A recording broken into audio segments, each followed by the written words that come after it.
In the 4th year of my secret love for Rocky, we finally had a relationship. He was wealthy, attractive, and the perfect boyfriend. Except that he didn't want to marry. Everyone knew he was waiting for his first love to come back. So, when she did return, I quietly left. The next time we met was at a drinking party. I was being harassed by some business partners, drunk to the point of being completely wasted, but I still refused to call Rocky. In the midst of the commotion, Rocky slowly made his way through the crowd. In the infinite silence, his voice was soft and resigned. "You won't even make a call. Is it really that humiliating?" As they poured me drink after drink, my face flushed slightly, and my ears grew warm. The business partners kept urging me, "If you just call Rocky, you won't have to drink anymore." I looked at the dozen glasses on the table, silently picking up one after another. Someone joked, "No wonder she's Rocky's top secretary. Her drinking skills are impressive." But I hadn't touched alcohol in 2 years. Rocky didn't allow it. 2 years ago, in order to help him secure the toughest piece of land, I drank with the client until I had stomach bleeding without telling him. Rocky, always so gentle and elegant, exploded in anger.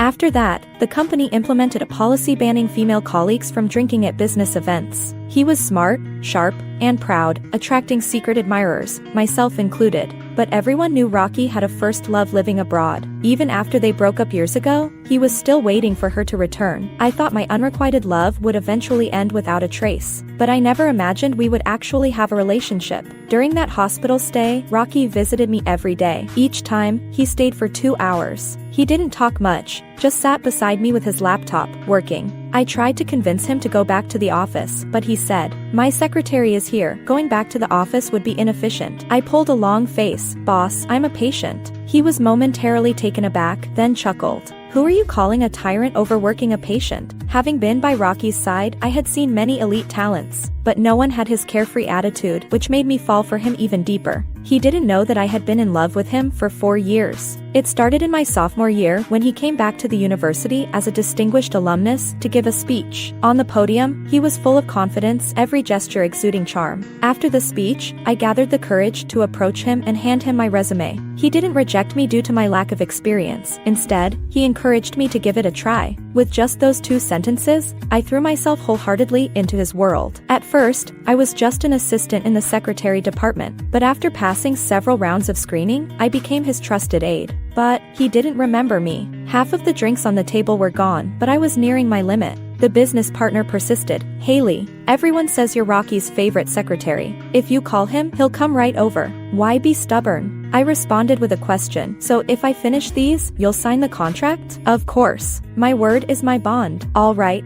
I suppressed the nausea rising in my stomach and kept drinking. The business partner had one thing wrong. I was only his favorite once. After that hospitalization, Rocky had a lot of work piled up. So after I was discharged, he had me work overtime with him for a week. A week later, he got sick. I knocked on his door with a stack of documents, only to find out he had a high fever and no medicine at home. I put down the documents and turned to leave, but he grabbed me, looking pitiful. "I haven't eaten." So I bought medicine and food for him. When Rocky was sick, he lost the sharpness he usually had at work, becoming more approachable. Even though I tried my best to control myself, I couldn't stop my heart from racing. His illness hit hard, and he had to work from home. Since I lived in the suburbs, commuting every day was exhausting. So when he suggested I stay at his place temporarily, I didn't refuse. I ended up staying for nearly half a month.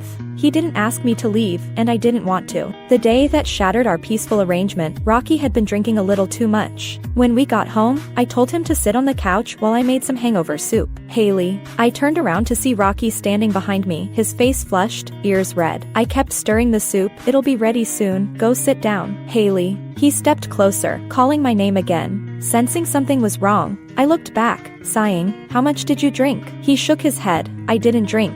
After drinking the hangover soup, I went to prepare his bath. I heard footsteps behind me, and before I could turn, his warm chest pressed against my back. Startled, I spun around, meeting Rocky's deep, dark eyes, and instinctively tried to run. But he was quick, closing the bathroom door. In the small, enclosed space, the atmosphere turned ambiguous. He took a step forward, and I stiffened, stepping back.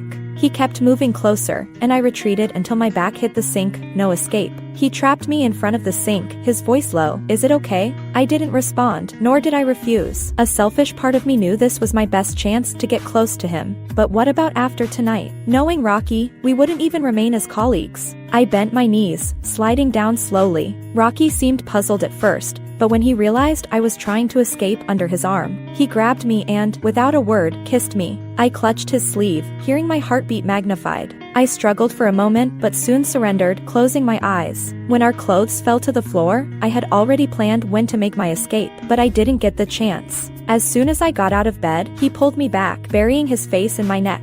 His tone a mix of dominance and a plea. If you sleep with me, you have to take responsibility. You're not an exception. Our relationship wasn't like other couples. At work, we only talked about work.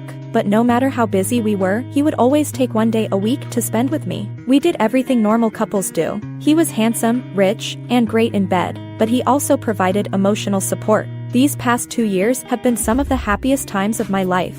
I even dared to dream that we could continue like this forever. But then, on a seemingly ordinary day, I couldn't reach Rocky for the entire day. The secretaries quietly told me that his first love had returned. To this day, I still remember the look in my colleagues' eyes, pity tinged with meaning. The day I decided to resign, it snowed. As someone from the south, I have a special fondness for snow. Unlike the damp cold of southern winters, here it was snowy outside but warm as spring indoors. I stood by the floor-to-ceiling window, enviously watching others build snowmen. Ever since I became Rocky's secretary, I hadn't had the chance to build a snowman. Snow meant the end of the year was approaching, and the workload would be too overwhelming. Just as I regretted missing this snowfall, Rocky suddenly appeared behind me. Want to build a snowman? I glanced at the mountain of documents behind him and shook my head against my will, but he took my hand and led me outside. We have an hour of break time, should be enough to build a snowman. He took lots of photos of me. I wanted a photo together, but he refused, saying he didn't like being photographed.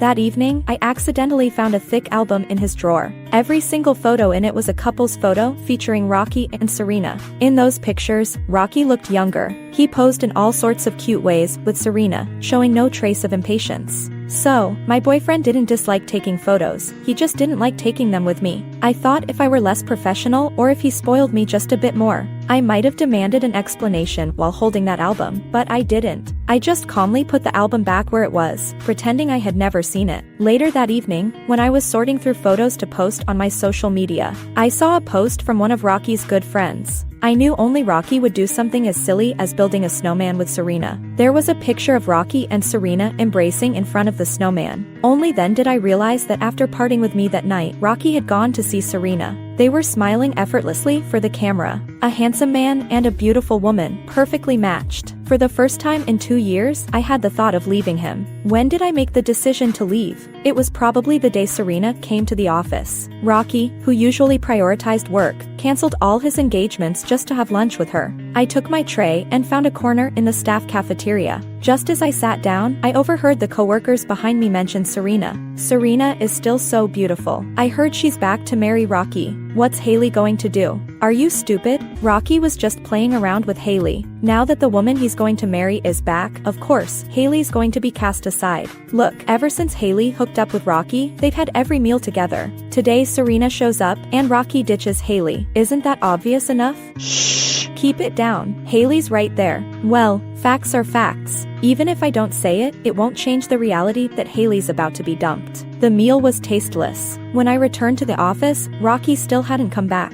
I turned on my computer and spent half an hour drafting my resignation letter. Then I placed it on Rocky's desk. As I was about to finish the last glass of alcohol, someone shouted, "Rocky's here," pulling me abruptly from my memories. Everyone turned toward the door, but Rocky was nowhere to be seen. Bame, the client, and a rival of Rocky, smiled menacingly and threatened. "Secretary Haley, if Rocky doesn't come today, you're not leaving this room. This call, you'll make it, whether you want to or not." Suppressing the dizziness, I took out the contract. "This is truly a contract from Joe Enterprises, Mr. Bame. I've already resigned from Rocky's group." Bame squinted at the contract and suddenly laughed. "So Rocky really let you go? Secretary Haley, I need someone capable like you. Come work for me. What Rocky can give you, I can too. But I didn't want to. What Rocky gave me, no one else could." Seeing my silence, Bame became aggressive. "Do you really think you're such a big deal? If it weren't to spite Rocky, I wouldn't bother with a secretary like you. Do you think spending 2 years with Rocky means you'll soar high? I'm telling you, you'll never be welcomed into Rocky's home. Now that the woman called Serena is back, there's no way Rocky will ever mess with you again. Haley, you're smart. You know what to do, don't you?" I lowered my eyes in silence. After all this time with Rocky, how could I not understand the situation? but people always need a bit of unrealistic hope to keep going. I smiled slightly. Mr. Bame, instead of threatening me to get Rocky to show up, why not go straight to Miss Serena? As you said, she's the one who's going to be Rocky's wife. Mr. Bame was livid and grabbed my hair to force me to drink. Suddenly, someone shouted, "Rocky." In the next second, Mr. Bame was pulled away by 2 bodyguards. Rocky walked slowly through the crowd, took off his coat, and covered my disheveled self. His voice was calm, almost emotionless. "Mr. Bame, treating my girlfriend like this, are you declaring war on me?" Rocky had really come. He wanted to take me away, and no one could stop him. In the cramped back seat of the car, he gave me some hangover medicine, gently brushing the hair from my forehead. In the dim light outside, I could see his tense, chiseled profile. After 3 years of working closely with him, I knew too well this was a sign he was angry. Instinctively, I reached for the car door, but before I could touch the handle, he pulled me back. As I struggled, I met those deep, dark eyes. I don't know where I got the courage, but I glared at him fiercely. He looked slightly surprised, then smirked. I grew even angrier. "Let go." Not only did he not let go, but he pulled me onto his lap, pinning my wrists to stop me from moving. Not even willing to make a call. "Are you that upset?" His voice was soft, with a hint of helplessness, like a charming trickster. I turned my head away, refusing to look at him. "I'm not upset." As a boss, he treated his subordinates well, rewarding them fairly. As a boyfriend, he was generous, giving me whatever I wanted and never making me feel wronged. "If you're not upset, then take me off your blacklist." I froze, only then remembering how I had blocked and deleted all his contacts the day I left. At the time, I had vowed never to add him back.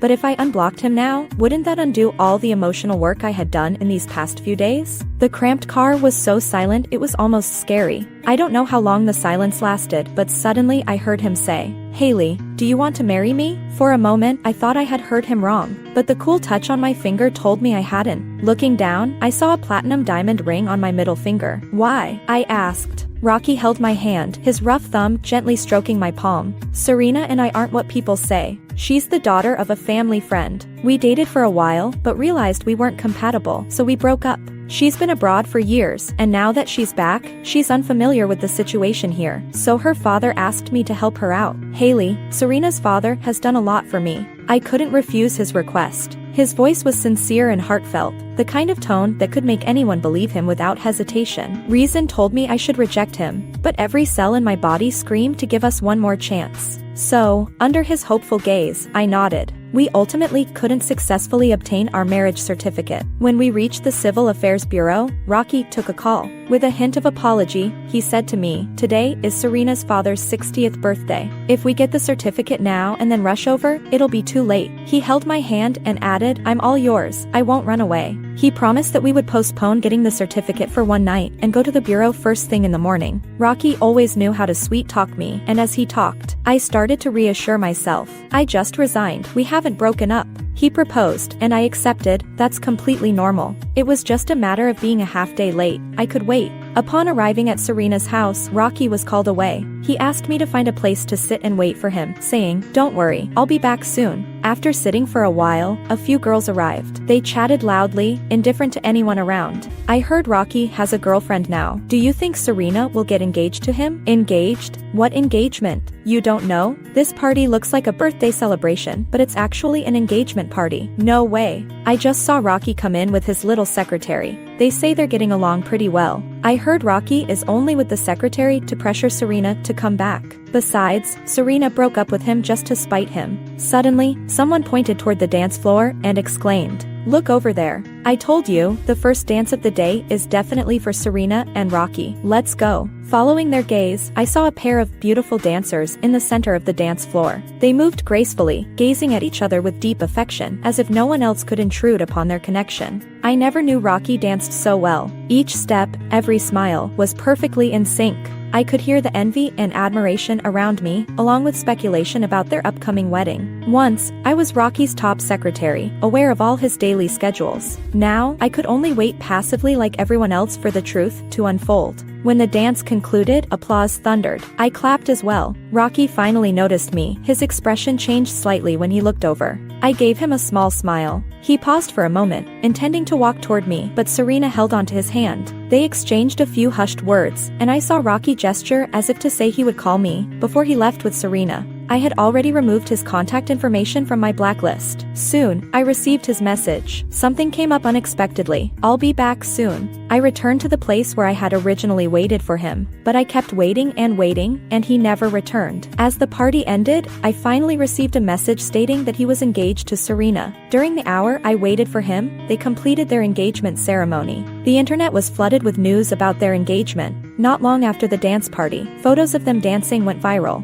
Everyone praised them as a perfect match, a couple made in heaven. In addition, there were official statements from Rocky's and Serena's families. All signs indicated that Rocky and Serena getting married was a foregone conclusion. I stared at their photo together until my eyes started to sting. Before I closed the news page, the butler from Serena's family found me and said he was to take me home. "This is Mr. Rocky's instruction." I shook my head and removed the ring, handing it to the butler. "Please pass this to Rocky." After saying that, I turned and left. Back home, I began to pack my things and took the earliest flight to an unfamiliar city. Rocky still didn't know that I had received a graduate school admission notice some time ago. I had planned to take the entrance exam for graduate school since my sophomore year, but after meeting Rocky, I inexplicably handed him my resume and my plans for graduate school were delayed. This time, Rocky was aware I was taking the exam. He encouraged me to give it a try and helped me find plenty of materials. In countless late nights, while he dealt with work, I was right there beside him, tackling difficult problems. Everything was vivid in my mind, but everything had already changed. After a long detour, I returned to the starting point of our acquaintance. This time, I didn't want to leave myself with regrets. The enrollment went smoothly, and the teachers and classmates I met were great. I rushed back and forth between the lab and dormitory daily, and the busy days gave me a sense that nothing had happened. At school, I met Peter, a senior from my hometown. He stayed on to work after graduating from his master's program. We often ran into each other in the lab and gradually became familiar. Once, while eating together, Peter asked me, "I remember you said you wanted to take the entrance exam for graduate school. I was disappointed when I heard you didn't go through with it." I smiled and replied, "I found a good job and thought I'd seize the opportunity to learn more." He laughed. "So now you've come back after learning everything?" I nodded. Over 6 years, I spent 3 years trying to get closer to Rocky, 3 years by his side, and the things I learned would benefit me for a long time. Then you must have met a great boss. Yeah, my boss is pretty good. Perhaps because of that topic, I thought of Rocky. It had been nearly a month since our breakup, and he hadn't contacted me, nor did I follow his news. I thought I would never see Rocky again. But that day, when Peter walked me back to the dormitory, I saw Rocky downstairs. Dressed in a fitted suit, he stood out in the crowd, attracting the attention of girls who gawked in admiration. Seeing me with Peter, Rocky approached us confidently and greeted Peter. "Hello, I'm Rocky." Peter was slightly surprised, replying, "Peter, I know you, Rocky." Rocky smiled at me but spoke to Peter. "I've heard Lee mention you a lot over the years. She said you helped her a lot in college." Peter was smart enough to catch his implication and made an excuse to leave after a few pleasantries. "Lee." Rocky took a step forward, and I took a step back. He paused and said with a pitiful tone, "I waited for you for 2 hours." I coldly reminded him, "Rocky, we've broken up." He slowly reached out to take my hand. "Are you angry?" I tensed up and stepped back twice. "Rocky, please have some self-respect." He finally suppressed his expression, looking at me with deep eyes. After a while, he said, "That day, Serena's father suddenly fell ill. He was worried about her, so." I interrupted him. "No matter what happened that day, we made our choices, didn't we? You chose her, and I let you go. So Rocky, don't come looking for me anymore, and let's not meet again." Here's the translated text, formatted as requested. When we first broke up, I felt unwilling and hated him. I occasionally dreamed of him, waking up in tears under the blanket until dawn. There's a saying that no one is indispensable. Even the hardest obstacles will eventually pass. I spent all day in the lab, with experimental data filling my eyes and mind, leaving no room to think of anything else. So, when we met again, I could control my emotions. I truly liked him once. Now, I genuinely want to let him go. After that day, I didn't see Rocky again. With the winter break approaching, Peter invited me to go home with him, and I accepted. On the way, he hesitated several times before finally summoning the courage to ask, "Haley, are you and Rocky? He's your boss, right?" I didn't hide it. "Yes, it's him. So you too." We were together for 3 years, and we've been broken up for 6 months. Peter let out a sigh of relief. "Then I can relax." "Huh," he chuckled lightly. "That means I can pursue you without worry. Peter's home is not far from mine." He offered to drop me off, but I declined. Just as I reached the ground floor of my building, I saw a familiar car parked by the roadside. The license plate number was imprinted in my memory. I ignored the car and walked towards the entrance. But someone grabbed my luggage. Rocky's exquisite features showed signs of fatigue. He must have driven over alone. It was more than 800 kilometers from Jincheng to Qingcheng. His voice was hoarse when he spoke. "Can we talk? We have nothing to discuss, Li."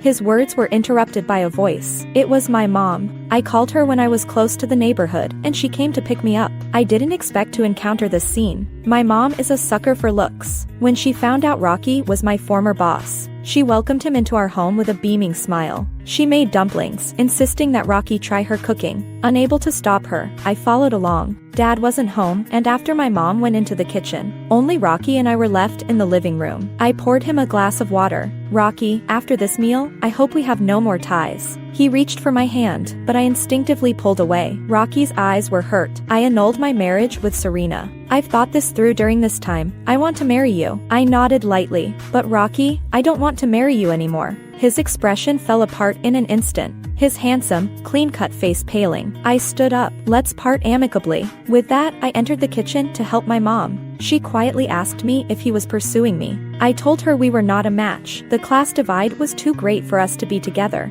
Mom lamented, "While I'd love to have a wealthy son-in-law, I hope my daughter finds someone suitable for her." I am grateful to my parents. They raised me well and understand me. After the dumplings, my mom asked me to see Rocky out. Once outside the entrance, I had no intention of moving forward. He didn't move either, standing still. "Haley, if I hadn't left you alone at Serena's house that day, would we not have ended up here? If we had gotten our marriage license that day, would you have been so heartless to abandon me?" I looked at him. "You were the one who left me first." I recalled something. The day Serena came back, I couldn't reach him all day, and ended up waiting for him in his office until midnight before leaving. That day was my 28th birthday. The day before, he said he would prepare a grand, unforgettable birthday party for me. But on my birthday, I tried many ways to contact him, only to later find out he had gone to pick up Serena and threw her a lavish welcome feast. He had already made his choice back then. The cold air rushed south, and the temperature dropped to freezing overnight, damp and chilly. I wrapped myself in a thick coat for warmth, and suddenly my mom said, "Lee, come look, is that your boss?" I walked to the window and looked down.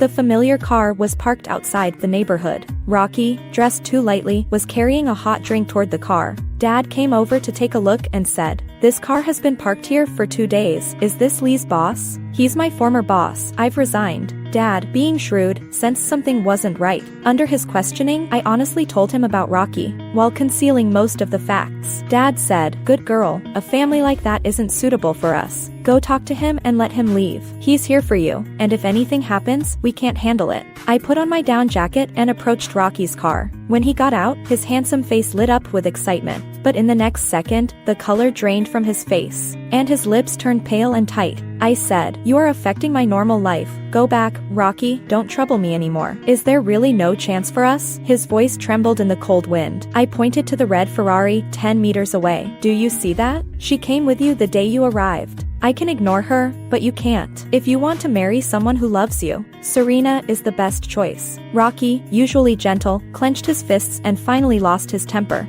"Haley, we've been together for 3 years. You can't just decide you don't want me. What do you take me for?" I pulled the hood of my coat tighter. "Before I was with you, I saw you as my goal. When I was with you, you were my lover. Now that I've stopped loving you, you're still my former boss." His thin lips curled slightly. "I don't want to be just your boss." I ignored him and waved at the flashy Ferrari behind me. Soon, Serena got out of the car and strode over. She eyed me warily, her gaze subtly scrutinizing. I didn't care, turning away as I walked, saying, "This place is not like yours. There's no heating, but if you want to suffer through it, I can't stop you." Once home, I dove into bed. The cold blanket felt just like my heart. That night, I started running a fever, and it lasted 3 full days before subsiding. The sun came out, I pulled back the curtains. The cold faded, and I felt alive again. Mom said that on the first day I was sick, the 2 cars downstairs left and never returned. After staying home for 2 days, Peter invited me out. When he learned I was sick at home, he even brought gifts to see me. My parents surrounded him, questioning him like a census, and were quite pleased with him.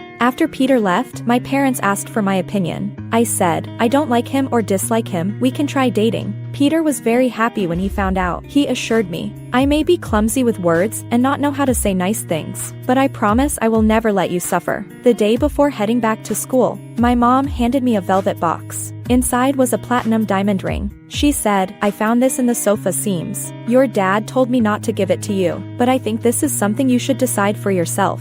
I found a delivery station and sent the ring back to Rocky, once again deleting and blocking all his contact information. In the new semester, I still spent every day in the lab, occasionally having meals with Peter. Although we were in a relationship, he knew when to give me space, so I never felt uncomfortable. Pleasant days didn't last long before Rocky broke the peace again. The school introduced a new scholarship to reward outstanding full-time graduate students. I received the second prize. On the day of the award ceremony, I saw Rocky at school. The school leaders greeted him respectfully, and amid the discussions, I learned that this scholarship was sponsored by Rocky. From across the crowd, I felt Rocky looking at me, a smile on his lips, as gentle as ever. I averted my gaze and went up to accept the award, without any interaction. However, after the award ceremony, my counselor asked me to walk around campus with Rocky. Just as I was about to refuse, Peter appeared out of nowhere and said to the counselor, I'll accompany Rocky with Lee, and so we set off. As we walked, I lagged behind the two of them. Peter diligently introduced Rocky, but Rocky seemed uninterested and suggested going out to eat. When we arrived at the restaurant, Peter was called away by a phone call. He hesitated, looking at me. In an instant, I understood his meaning. I held onto his arm and said to Rocky, Sorry, boss Rocky, I have to leave with my boyfriend. Otherwise, he won't be at ease. Rocky expressed understanding. Perfect. It's on our way. I'll give you a lift for a while. Peter was reluctant, but it was nearly impossible to get a cab, so he had to compromise. As we got into the car, I consciously sat in the front seat, while Peter and Rocky took the back. Suddenly, Rocky pulled out a doll from under the seat and handed it to me. You used to like hugging it and sleeping in the car. Let's take it back together. I silently took it, planning to throw it in a trash bin after getting out. Rocky's voice continued, Old Zhang, what happened to the things I asked you to clean up last time? The driver handed me an exquisite bag from the storage box. Secretary Haley, these are the things you left in the car. Check if you missed anything. To be honest, I could see through Rocky's little scheme at a glance. Yet such little schemes can plant seeds in some people's hearts, which then take root and sprout. For example, Peter. I could hear the cracking sound as he clenched his knuckles. Even without looking back, the car fell into a deathly silence. This silence lasted until we got out of the car. Peter suddenly said, Leaving him to be with me must make you feel wronged, right? One of your lipsticks is almost worth half my monthly salary. I frowned. The lipstick was bought by me. It has nothing to do with anyone else. Rocky never shortchanged his subordinates. During my 3 years with him, my salary rose steadily, peaking at 6 figures. I could buy a few $1,000 lipstick myself. Peter sneered, buying it with his money still counts as from him. I looked at him, a wave of fatigue rising from my heart, spreading to my limbs. Peter, if you mind, let's just forget about this. His expression darkened. Do you regret being with me, now that he beckons you? You can't wait to return to him? I should have known long ago that you could never forget him. Being with me was just to make him angry. Smack. I slapped Peter with all my strength. I couldn't control my trembling body, staring at him in anger. Peter, you may not like me, but you cannot slander me. Let's break up. After breaking up with Peter, I devoted myself entirely to my studies. During that time, he came to find me, but I ignored him. He approached my roommate, asking her to pass on gifts, trying to persuade me to get back together with him. Peter is really a responsible person. If you miss him, you may not get another chance. I told my roommate that although I was a bit older, I wouldn't settle for binding myself to someone for the rest of my life just because of my age. She stopped trying to persuade me. On the day my study abroad application was accepted, Peter came to find me. Congratulations. He handed me a box. This is a gift for your study abroad. I didn't accept it. Peter's fingers, gripping the gift box, turned white. Did you apply abroad because of me? I shook my head. This is part of my career planning in college. Although it was a few years late, as long as I worked hard, it was never too late to start. Then can I see you off? No need. Peter still came to the airport to see me off. His eyes were red, wanting to say something but ended up saying nothing. Once I got on the plane, I discovered that Peter had stuffed the gift he gave me into my bag a few days earlier. It was a necklace. I put it away and threw it in the trash. After landing, The academic atmosphere at the new school was strong, and my classmates were all nice. In this unfamiliar environment, I completely relaxed. I picked up my photography hobby, wandering around taking pictures and uploading them to my personal video account. Life was going smoothly. I never imagined that I would hear news about Rocky in a foreign land. A classmate in the study abroad group asked, "Does anyone know Rocky? He's one of the top young entrepreneurs in the country. He's coming to expand the overseas market. Our senior was hired with a high salary by him. If anyone wants to go to his company, I can recommend you." He posted a photo of Rocky in the group, and immediately some girls signed up. A friend privately messaged me, "Haley, are you signing up? I just asked friends back home, and they all said Rocky is particularly nice to his secretaries and will help them avoid drinking. With such a gentle and handsome boss, you can definitely learn a lot by following him." I really envy his secretary. Rocky's abilities were unquestionable, and he treated his subordinates well, but I didn't want to be involved with him again. "I have a few experiments to do, so I won't go." She expressed regret. "I think with your ability, you would definitely get hired at his company, and maybe even become his secretary." I still saw Rocky. The girl living next door moved out, and the next day, new tenants moved in. That day, as soon as I opened the door, I saw Rocky in sportswear, opening the door next door, clearly just back from a run. I was in a hurry and ran off without greeting him. In the evening, I ran into Rocky again after class. Rather than coincidence, it felt like he was intentionally waiting for me. He was carrying a bag of groceries, looking at me pitifully. "I can't get used to the food here, and I don't know how to cook.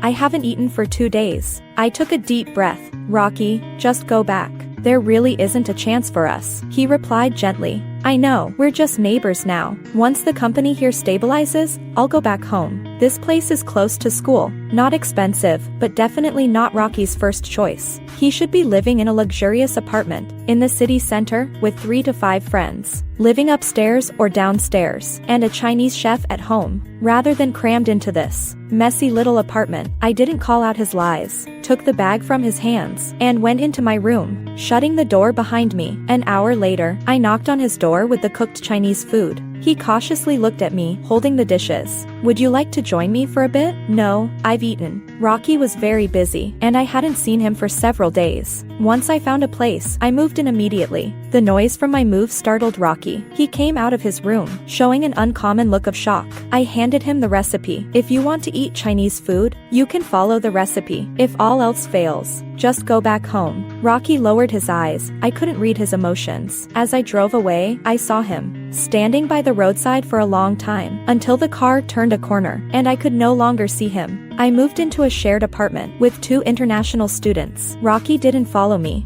After all, this place had worse conditions than the last apartment. He, a pampered young master, no matter how much he liked someone, couldn't possibly compromise to live in such a poorly hidden place for a relationship with no future. I attended school methodically, conducted experiments, and occasionally went out with classmates to relax. During my outings, I met a photography enthusiast. Coincidentally, he had attended the same university as me, a sunny, strong young man, but he told me he was 2 years older than me. I was surprised. He really looked like a big guy. As I got to know Tony better, he often invited me to take photos with him. I wasn't good at taking pictures, so he taught me composition. I learned slowly, and he patiently explained techniques to me. After spending time together, we would travel during the holidays. I mentioned my dream of traveling the world. He laughed. "What a coincidence. My dream is to capture the world's beauty through my lens." Days passed, spring gave way to winter, and 3 years flew by. Tony and I got together.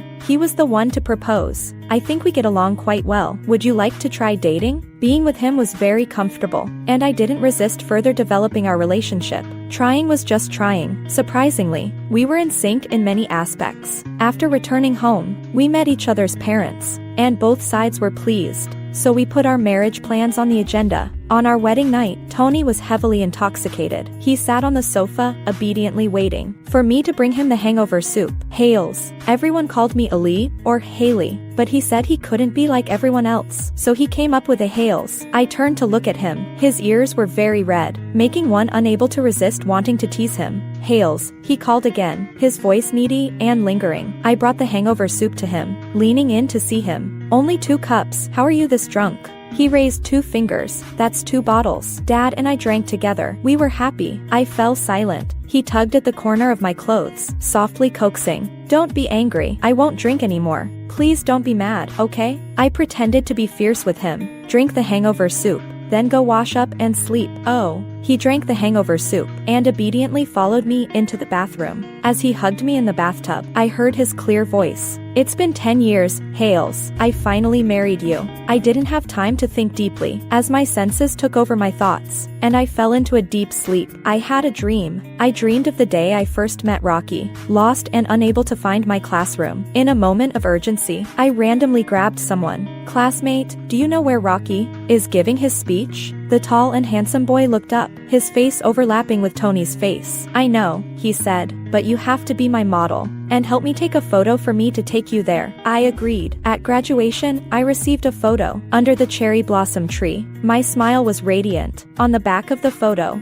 was a contact number and 2 powerful words, Tony. Epilogue. Rocky is now 35 years old. At first, his family urged him to marry Serena, but eventually they relaxed their criteria to just wanting him to get married, as long as it was a woman. However, he no longer had any thoughts of marriage. As his company grew larger, his personality became increasingly paranoid and reclusive. In front of others, he was the decisive and wise president, but behind closed doors, he was addicted to social media. Why? Because of Haley. Haley opened a social media account where she updated her photography works daily. Occasionally, she would appear on camera, and on lucky days, he could hear her voice in videos. Then one day, she stopped updating. During those days, everyone in the company was on edge, tensed up, afraid that a careless mistake would ignite Rocky, the human bomb. He was like a voyeur, sickly flipping through Haley's account, trying to find clues about her. Finally, he discovered a verified account with 1 million followers that frequently interacted with Haley. It was Tony's account. In Tony's photography works, whenever there was a video featuring a real person, the female lead was always Haley. Haley looked so lively in his lens, a side of her Rocky had never seen. The comments were filled with praise for Tony for making Haley look so beautiful.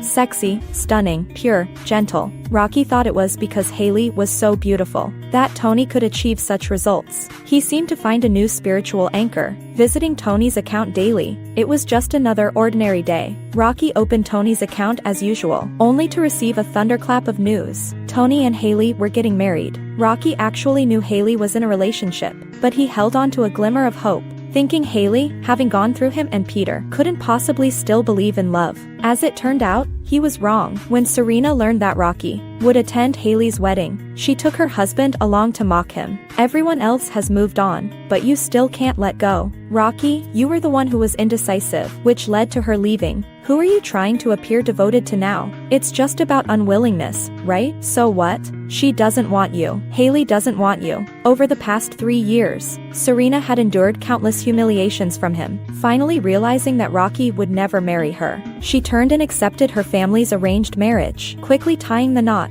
Rocky still attended Haley's wedding. He showed up uninvited, and Tony personally welcomed him. At the wedding, he saw Peter. The two were seated at a table for alumni, sitting tightly next to each other. When Peter saw Rocky, neither of them spoke. As the bride was about to appear, they both tacitly left the wedding venue. Peter asked Rocky, "Do you regret it?" Rocky remained silent. Peter sneered, "You don't seem like someone who would regret. In the past, I felt inferior to you, worried you'd win her back.